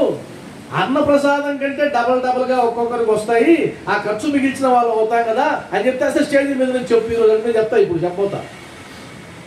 అర్థమైంది కదా? మీరు ఎప్పుడైనా సరే భగవంతుని కార్యక్రమంలో నీ వంతు పడాలి, ఇది ఒకటి ఉండాలి. తర్వాత అనుకునేవాళ్ళు ఈ చందాలు వసూలు చేస్తారు, అయింది అనుకునే వాళ్ళు ఎప్పుడైనా ఉంటారు, సహజమే కదా, ఎవరికైనా తప్పదు. భగవంతుడికి సంబంధించిన ఏ కార్యక్రమం వచ్చినా నువ్వు చేయగలిగింది చెయ్యి. నాకు తెలిసి మా బంధువు ఒక ఆయన వినాయక ఉత్సవం జరుగుతుంటే దాదాపు 10 సంవత్సరాల ముందు ఒక రసీదు రాశాడు. ఆ రసీదు దాచిపెట్టుకున్నాను నేను, మా బంధువే. ఆ రసీదులో ఆయన వేసిన అమౌంట్ ఎంతంటే 500 రూపాయలు. ఉత్సవం, గణేష్ ఉత్సవాన్ని. ఆ తర్వాత మీరు నమ్మరు, 10 సంవత్సరాల నుంచి నాకు కనిపించినప్పుడు అంతా అడుగుతున్నా, అయ్యా అప్పుడు 500 ఇస్తానమ్మా. అతను వల్ల కావడంలో 500 ఇవ్వడానికి 10 ఏళ్ళు. నమ్ముతారు అసలు? అలాంటి 500 కొన్ని వేల 500 ఖర్చు పెట్టించాడు ఆయన దగ్గర. ఆయన నమ్మిన దేవుడే ఖర్చు పెట్టించాడు, ఖర్చు పెట్టిస్తాడు కూడా అంతే. ఖర్చు కట్టమాకండి చెప్పేది. కాబట్టి భగవంతుడు, అందుకని బాబావారు ఏమంటారు, ఆ ధర్మకర్త నిన్ను కొరుకునా తినునా, బాబా అన్నమాట సచరిత్రలో. ఆ ధర్మకర్త నిన్ను కొనుకునా తినునా, వాడి కోసం అడ్డదారిలో ఎందుకు వచ్చావని తిడతాడు ఆ భక్తుడిని. సదా రాస్తాడట. సదా రాస్తే ఆ దారిలో వస్తే వాడు పట్టుకుంటాడని దొంగదారిలో వస్తాడు బాబా దగ్గరికి. నువ్వు దొంగదారిలో ఎందుకు వచ్చావు? వాడికి భయపడే కదా వచ్చావు. వాడు తింటాడా కొరకుతాడా? ఇవ్వలేనని చెప్పు, ఇవ్వలేనని మర్యాదగా చెప్పు అన్నాడు. ఎంత అద్భుతమైన బోధది. ఇంకో మాట కూడా అన్నాడు, నువ్వు ఇవ్వలేకపోతే ఇవ్వలేనని చెప్పు, కుక్కలా మొరగవద్దని కూడా సచరిత్రలోనే చెప్పాడు కదా, సచరిత్రలోనే చెప్పాడు. అందువల్ల ఎప్పుడైనా సరే మనం ధర్మకార్యాలకు అవకాశం వచ్చినప్పుడు ఇవ్వాలి, అది మన బాధ్యత. అలా ఇవ్వకపోతే ఖర్చు కట్టాల్సిన పనిలే. బాబావారు క్షమించేశాడు, వాళ్ళు క్షమించేసి మంచిగా ఉండండి అని చెప్పేశాడు, అయిపోయింది. ఆ తర్వాత ఇలాంటి అద్భుతమైన ఘట్టాలు ఎన్ని ఉన్నాయో దీంట్లో 2-3 గంటలు చెప్పుకున్నా కూడా ఇది ఆగదు, అంత అద్భుతం. ఆ తర్వాత జవహర్ అలీ అనేటువంటి కపట గురువు, ఇది ఒక అద్భుతమైన ఘటన. జవహర్ అలీ అనే ఒక దాని పేరే కపట గురువు అని పెట్టాడు, శీర్షికే అది. జవహర్ అలీ అనేటువంటి ఒక అతను అహ్మదాబాద్ నుంచి వస్తాడు. అహ్మదాబాద్ నుంచి వచ్చి రహతాలో సెటిల్ అవుతాడు. రహతాకి వెళ్ళాం కదా మనం, బాబా షిరిడీకి వెళ్ళిన తర్వాత మనం 2 గ్రామాలకు ఖచ్చితంగా వెళ్ళాలి, నీమ్గాం, రహతా. నీమ్గాంకి వెళ్తే బాబావారు నానాసాహెబ్ డెంగ్లే ఇల్లు ఉంది అక్కడ, అది తప్పనిసరిగా చూడండి, చూసుంటారు మీరు. నానాసాహెబ్ డెంగ్లే ఇల్లు అంటే మొట్టమొదటి ఎవరికైతే సంతానాన్ని ప్రసాదించాడో వాళ్ళ 4వ తరం ఉంది ఇంకా ఆ ఇంట్లో. ఆ బావి కూడా అలానే ఉంది, ఇంకా బావిని మూసేశారు, అలా ఉంది. బాబావారు అక్కడ కూర్చునేవాడు రాయి, ఆయన ఒక రాయి ఉండేది అక్కడ. నానాసాహెబ్ డెంగ్లే ఇంటి ముందు రాయి ఉండేది, ఆ రాయి ఇప్పటికి కూడా ఉంది. ఆ రాయి పైన కూర్చునేవాడు బాబా వచ్చి. ఆ కూర్చునే ప్రాంతంలో బాబా మందిరం కట్టారు, ఇప్పుడు మందిరం ఉంది, వాళ్ళ ఇంటి కాంపౌండ్లోనే ఉంటుంది. అది నీమ్గాం. నడిచి వెళ్ళేవాడు బాబా అడదారిలో, అక్కడికి వెళ్ళేవాడు. 2 రహతాకి వెళ్ళేవాడు. రహతాలో కుశాల్ చంద్ ఇల్లు ఉంది, మీరు ఎల్లుంటే చూసుంటారు. కుశాల్ చంద్ ఇల్లు, కుశాల్ చంద్ అంటే బాబావారు కలవరించిన భక్తుడు. ఇప్పటికి కూడా ఆ కుటుంబం బాబావారు కూర్చున్నటువంటి దాన్ని అలానే ఉంచేసి రీమోడల్ చేయాల. ఇంకా వాళ్ళ గొప్పతనం ఏంటంటే బాబావారు ఎక్కడ కూర్చొని పలహారాలు తీసుకునేవాడో అక్కడ మనల్ని కూడా కూర్చోబెడతారు. అదే స్థలంలో మనం కూడా కూర్చోవచ్చు, అలానే ఉంటుంది ఆ స్థలం. అక్కడ వీరభద్ర ఆలయం ఉంది. ఆ వీరభద్ర ఆలయం దగ్గరికి ఈ జవహర్ అలీ అనేటువంటి దొంగ గురువు వస్తాడు. ఆయనకి బాగా చదువుకున్నాడు, మాటకారితనం ఉన్నాడు కాబట్టి ఆటోమేటిక్గా అందరూ అట్రాక్ట్ అయిపోయారు. ఆయన గురువుగా చాలామంది అవుతాడు రహతాలో. ఆ తర్వాత ఏం చేశాడంటే ఆయన ఆ రామభద్ర ఆలయానికి దగ్గరలో ఈద్గా అనేటువంటి ముస్లింల గోడ ఉంటుంది కదా, దాన్ని నిర్మించడానికి ప్రయత్నం చేశాడు, చందాల దండి. అక్కడ ఊర్లో వాళ్ళతో గొడవ వచ్చింది. రామభద్ర ఆలయానికి పక్కనే నువ్వు వీరభద్ర ఆలయానికి పక్కనే ఇలా చేయకూడదు. ఆ గొడవల్లో ఆయన్ని అక్కడి తరివేస్తే ఆయన షిరిడీకి వస్తాడు. షిరిడీకి వచ్చి బాబావారితో ఉంటాడు. బాగా నోరున్నవాడు కదా, బాగా తెలివైనవాడు కదా. ఆయన ఏం మొదలు పెడతాడంటే వీడు నా శిష్యుడు అని మొదలు పెడతాడు బాబాని. బాబా ఎవరు? నా శిష్యుడు అని అంటే ఆయన అలాగే గురువు గారు. ఎంత గొప్పవాడు చూడండి బాబా. నువ్వేంట్రా గురువు, నేనేంటి శిష్యుడు అల్లా, వీడు నా శిష్యుడు అంటే అలాగే గురువు గారు అన్నాడు. వీళ్ళు పాపం ఎవరికి నచ్చడం వల్ల మహేశ్వరపతి లాంటి వాళ్ళకి, వాడు దుర్మార్గుడు, వాడు వచ్చి గురువు అంటే ఇలానే పోతే ఆ వైపుడండి బాబా వారు అనుకుని ఉంటారు. అప్పుడు వాళ్ళు నోట్లో 4 లేదు అని అనుకో ఉంటారు. ఆ తర్వాత కొద్ది రోజులు షిరిడీలో ఉండి బాబాని తీసుకుని రహతాకి వెళ్ళిపోయాడు. ఈయన తీసుకుని వెళ్ళిపోయాడు అక్కడికి. అంటే ఈయనంటే గౌరవం ఉంటుంది కాబట్టి ఈయన వాడుకున్నాడు ఆయన. అక్కడికి వెళ్ళిన తర్వాత షిరిడీకి వచ్చేవాడు బాబా, గురువుకి సేవ చేస్తూ ఉండేవాడు. ఎవరు గురువు? జవహర్ అలీ. ఆ తర్వాత ఎన్నోసార్లు వెళ్ళారు, అయ్యా నువ్వు ఏడు ఉండకూడదు, నువ్వు వచ్చేసి షిరిడీ కంటే అమ్మమ్మ మీరు వెళ్ళిపోండి, మా గురువు చూస్తే మిమ్మల్ని కొడతాడు, వాడు కోపిష్టి అని తనను పిలవడానికి వచ్చిన వాళ్ళని తరిమేసేవాడు. అసలు ఊహించగలమా బాబా అనకుమా? మన వల్ల అవుద్దా? ఇప్పుడు ఎవరైనా ఈయనకి ఏం తెలుసు అండి ఈయనకి అన్నారంటే లోపల కుళ్ళిపోతుంది కదా.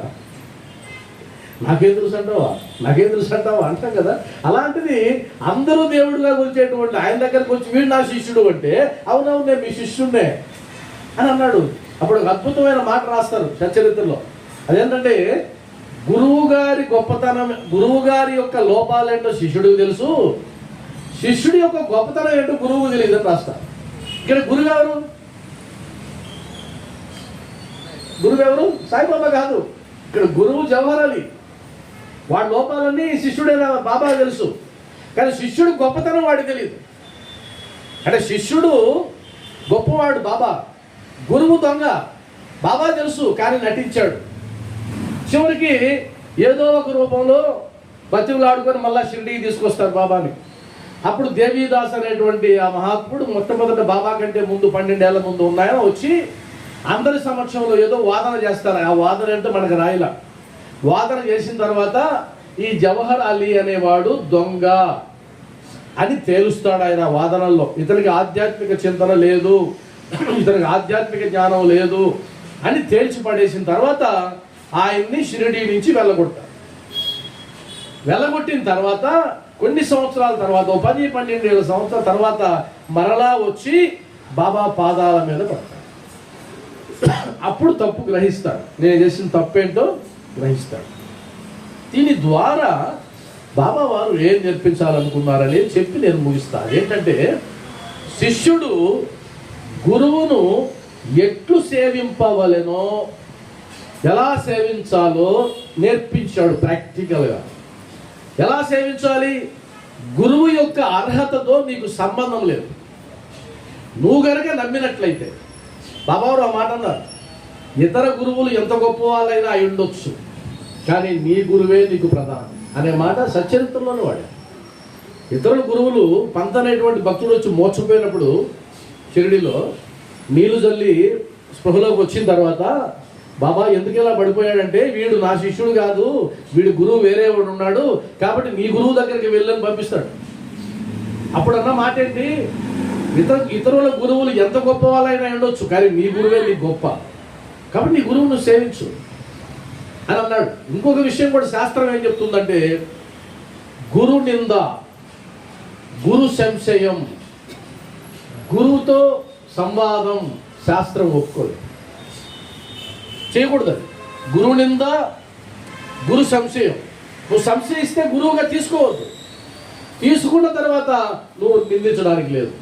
ఇప్పుడు జవహర్ అలీ వీడు నా శిష్యుడు అన్నాడు, సరే నేను మీ శిష్యుడిని అన్నాడు ఆయన, ఇంకా ఆయన గురించి మాట్లాడడానికి లేదు. ఎవరు వచ్చి ఏం చెప్పినా మాట్లాడడానికి లేదు, స్వీకరించాడు. ఇది నేర్పించాడు. గురు సంశయం అన్నది మహాపాపం, అన్ని పాపాల్లో కల్లా గొప్ప పాపం. గురువుని నిందించడం, గురువుని ఎవరైనా నిందిస్తుంటే విని భరించడం కూడా పాపమే. ఎవరైనా నిందిస్తూ ఉంటే భరించకూడదు. దానికి శాస్త్రం ఏం చెప్తుందంటే, నీ సమక్షంలో నీ గురువుని నిందిస్తూ ఉంటే నువ్వేం చేయొచ్చో శాస్త్రం ఏం చెప్తుందంటే, 1 వాడి నాలుక కత్తిరించు, నేను చెప్పింది కాదు. 2 వాడికి రాజ్య బహిష్కరణ చేయి, దూరంగా తరిమి. 3 వాడికి నువ్వు దూరంగా ఉండు. అంటే అర్థం ఏంటి? బాబా వారు చెప్పినటువంటి సులభమైనటువంటి మాట ఏంటంటే, మీరు ఆ అమ్మాయి మీద వెళ్ళిపోయి చూపు అందరికి దాదాపుగా ఎంత నిష్ఠతో ఉన్నారో చూడండి.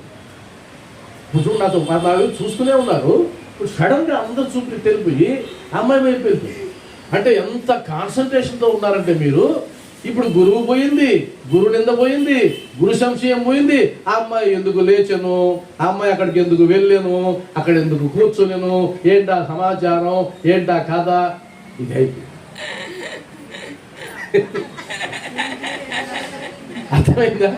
కాబట్టి అందుకనే అన్నాడు, శ్రవణం అనేది అంత సామాన్యమైంది కాదు. ఇప్పుడు ఉదాహరణకి నవవిధ భక్తులు తెలుసు కదా మనకు.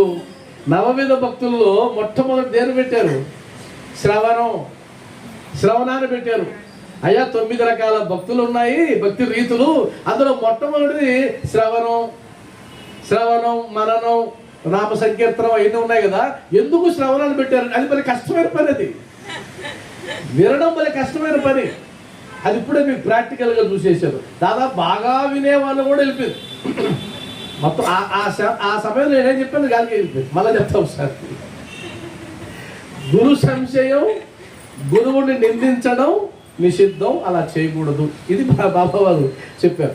ఆ తర్వాత ఏ విధంగా అహంకార మమకారములను విడిచి గురు శుశ్రూష చేయవలెనో, అహంకారము విడిచిపెట్టేయాలి, మమకారం విడిచిపెట్టేయాలి.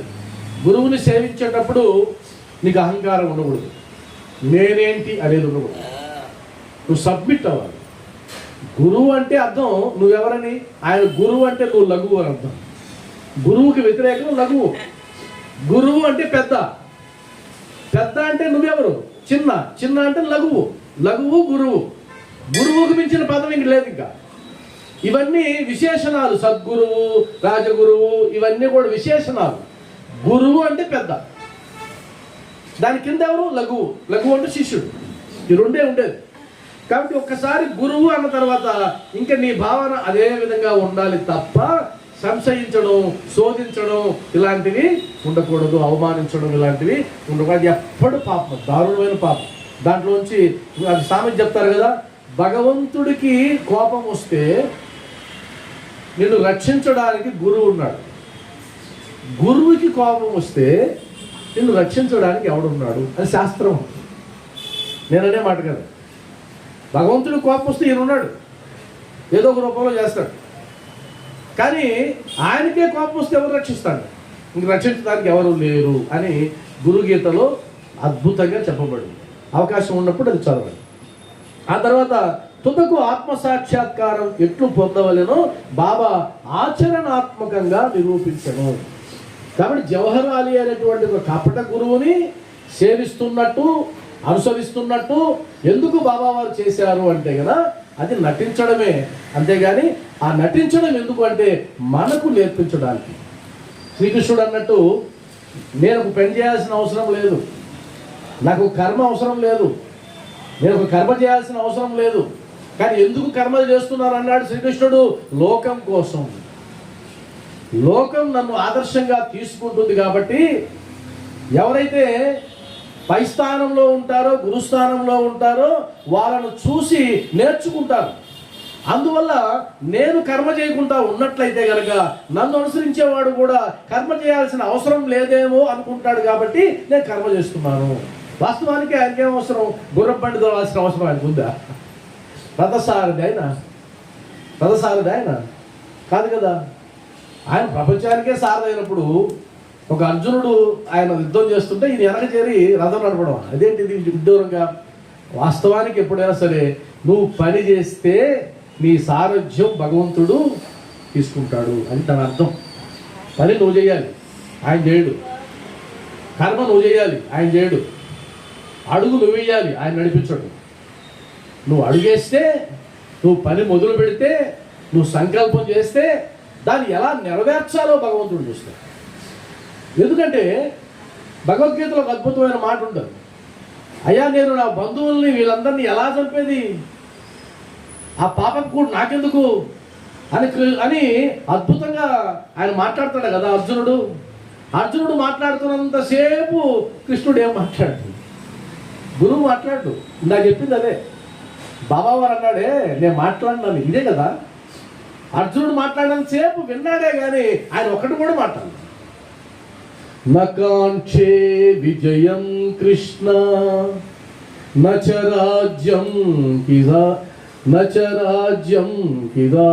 నచ కిం నో రాజ్యేన గోవింద కిం భోగైర్జీవితేనవ.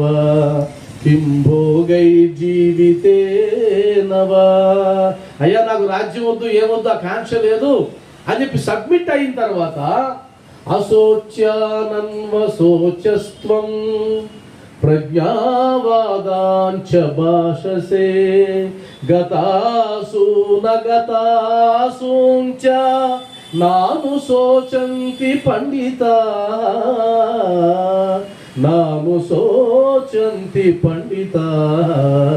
అప్పుడు అంటాడు నువ్వు అనవసరంగా బాధపడుతున్నావా? నిజమైన బుద్ధిమంతుడు, నిజమైన పండితుడు బతికున్న వాళ్ళ గురించి బాధపడ్డు, చనిపోయిన వాళ్ళ గురించి బాధపడ్డంటే ఇంకెవరి గురించి బాధపడా? గతాసు అగతాసూంచ నాను శోచంతి పండిత. ఉన్న వాళ్ళ గురించి బాధపడ్డు, పోయిన వాళ్ళ గురించి బాధపడ్డు. ఇప్పుడు మన ప్రశ్న ఇంకెవరి గురించి బాధపడాలి? నేను చెప్పిందంతా అదే. బాధపడడానికి ఏముంది ఇక్కడ? బాధపడడానికి ఏం లేదు అని అప్పుడు ఆయన మొదలు పెడతాడు. ఆ మొదలు పెట్టినప్పుడు ఏమంటాడు? నువ్వు ఎవరినైతే చంపాలి అనుకుంటున్నావో వాళ్ళందరూ ఎప్పుడో నా చేతిలో చనిపోయారు. భీష్ముడు, ద్రోణాచార్యుడు, అందరూ జయద్రథుడు మొత్తం చనిపోయినారయ్యా అని అంటాడు. మరి చనిపోయారు కదా, మరి యుద్ధం ఎందుకని నువ్వంటే కదా, చనిపోయారు, చేయాల్సింది నువ్వే. ఇది గొప్ప కర్మసూత్రం కదా, అద్భుతమైన కర్మసూత్రం. కాబట్టి నువ్వు ఒక సంకల్పం చేసినప్పుడే ఆ పని అయిపోయింది. కానీ నువ్వంటూ నువ్వు చేయాలనేది ఆయన సంకల్పం. ఆయన నీ దగ్గర చేయిస్తాడు అంతే. అందువల్ల సాయి బంధువులారా, బాబావారి తత్వంలో ఈరోజు 5వ అధ్యాయంలో మనం అసంపూర్తిగానే మాట్లాడుకుందాం. ప్రతిరోజు నీ పదం వాడుతున్నా, అసంపూర్తిగా ఎందుకంటున్నానంటే ఇంకా నేర్చుకోవాల్సింది చాలా ఉంది, అందుకోసమే ఈ పదాన్ని వాడుతున్నా.